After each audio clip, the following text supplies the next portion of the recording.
کہتے ہیں کہ مرد کو درد نہیں ہوتا، لیکن میں ٹوٹ چکا ہوں جسم سے، روح سے اور امید سے۔ میں ایک تاریک بدبو سے بھرے سیل میں سانس لینے کی کوشش کر رہا ہوں، جہاں ہوا بھی دم توڑ چکی ہے۔ میرا جسم پسینے اور خوف سے تر ہے، میری ہڈیاں سرد فرش پر چیخ رہی ہیں۔ میرا نام رونالڈو ہے، ایک امریکی شہری، 3 بچوں کا باپ، لیکن یہاں میں صرف ایک بے نام سا سایہ ہوں، زنجیروں میں جکڑا ہوا ہوں، جہاں انسانیت کی آخری کرن بھی مر چکی ہے۔ یہ گھٹنا 2023 یا 24 کا سچا واقعہ ہے، یعنی کہانی ہے۔ صبح ہو یا رات مجھے کچھ پتہ نہیں، 24 گھنٹے چلتی ہوئی فلورسنٹ کی لائٹ میری آنکھوں میں خنجر کی طرح چبھتی ہے۔ نیند ایک دھندلا سا خواب ہے۔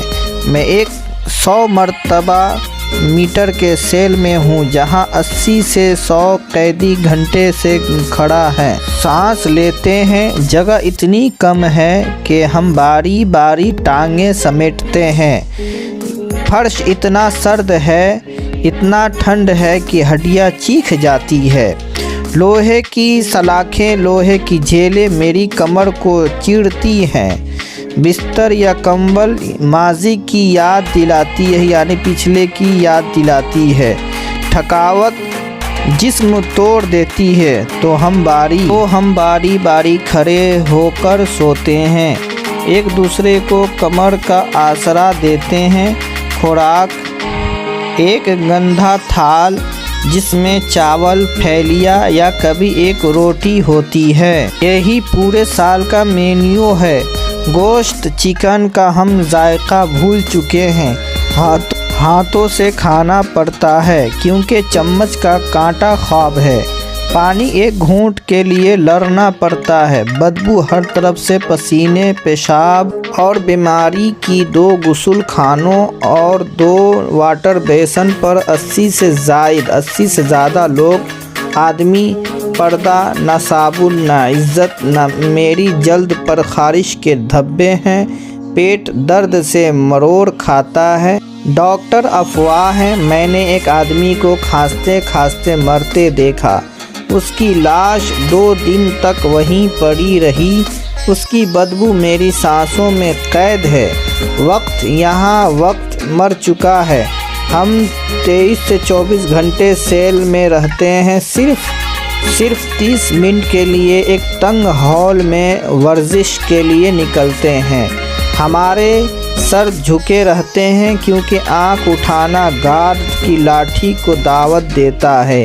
ایک بار میں پانی مانگا، جواب میں مجھے ایک اندھیرے سیل میں پھینک دیا گیا، جہاں چوہے میرے پاؤں پر رینگتے تھے۔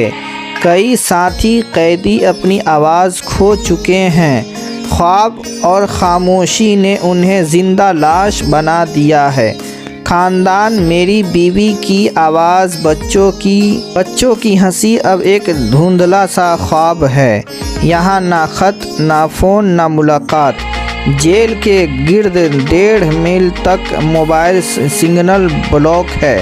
عدالت ہر چند ماہ بعد ویڈیو لنک پر گھسیٹ کر لے جاتے ہیں۔ کوئی وکیل نہیں، کوئی ثبوت نہیں۔ ایک جج کی سرد آواز سزا سنا دیتی ہے۔ 900 قیدیوں کے ایک ساتھ ویڈیو لنک پر پیش کیا گیا۔ یہ انصاف نہیں، یہ تماشا ہے۔ تشدد یہ ہماری روزمرہ کی 3 وقت کی خوراک ہے۔ پہلے دن مجھے ننگے پیر زنجیروں میں جکڑ کر لایا گیا۔ میری کمر پر لاٹھیوں کے نشان ہیں۔ ایک قیدی نے اونچی آواز سے کھانسی کی۔ گارڈ نے اسے اتنا مارا کہ وہ رات بھر خون کی الٹیاں کرتا رہا۔ کچھ کو اندھیرے کمروں میں بند کر دیتے ہیں، جہاں وہ دماغ کھو بیٹھتے ہیں۔ کہتے ہیں مرد کو درد نہیں ہوتا لیکن میں ٹوٹ چکا ہوں جسم سے روح سے امید اپنی آغوش میں پالے ہیں پیغمبر۔ اس لیے باعث فخر ہے، یعنی اپنے آپ پہ فخر ہے۔ عورت کے لیے ماں ہونا، ماں ایک ایسا لفظ جس میں کائنات کے سارے جذبے سمو دیے ہیں، یعنی سمیٹ دیے ہیں۔ یہ وہ رشتہ ہے جو انسان کو زمین پر آنے سے پہلے ہی محبت کی لوری دیتی ہے۔ جب کوئی عورت ماں بنتی ہے تو وہ صرف ایک بچہ نہیں جنم دیتی ہے، وہ ایک نسل، ایک کردار، ایک امت کی بنیاد رکھتی ہے۔ اسی آغوش میں، اسی گود میں پیغمبر پلے، اسی گود میں اولیاء اور بادشاہوں نے اپنی پہلی سانس لی۔ دنیا کی سب سے عظیم تربیت گاہ کوئی درسگاہ نہیں بلکہ ایک ماں کی گود ہے، جہاں دعاؤں، آنسوؤں اور قربانیوں سے انسان بنائے جاتے ہیں۔ ماں کا وجود عورت کے لیے سب سے بڑا فخر ہے، کیونکہ وہ خالق نہیں مگر خالق کے حکم سے تخلیق میں شریک ہے۔ دنیا کی کوئی شہرت، کوئی اقتدار، کوئی علم، کوئی تعلیم اس ایک لوری کے برابر نہیں جو ماں کے زبان سے نکلتی ہے۔ اے عورت، اگر تجھے کبھی اپنے مقام پر شک ہو تو یاد رکھنا، تیری آغوش، تیری گود میں نبی بھی پلے ہیں اور تیرے قدموں کے نیچے جنت بھی رکھی گئی ہے۔ کیا واقعی آج کی عورت جانتی ہے کہ اس کا سب سے بڑا تاج ماں ہونا ہے؟ کیا ہم نے اپنی ماؤں کی قدر وہ کی جو ان کا حق ہے؟ تمہارا کیا خیال ہے؟ ماں کے بعد سب سے مقدر رشتہ کون ہے؟ آپ ہمیں بتائیں۔ ایک گورکن تھا، ایک انتہائی غریب انسان تھا۔ قبریں کھودنے سے اس کا گزر بسر ہوتا تھا۔ کچھ دنوں سے باقی دنیا میں خیریت رہا تو دینوں کے گھر میں چولہا بھی صحیح طرح سے جلتا تھا۔ دینوں کافی فکر مند ہوا کہ اب کیا ہوگا۔ وہ یہ بھی نہیں چاہتا تھا کہ کسی کے گھر میں رونے چیخنے کی آوازیں گونجیں، مگر اس کے بچے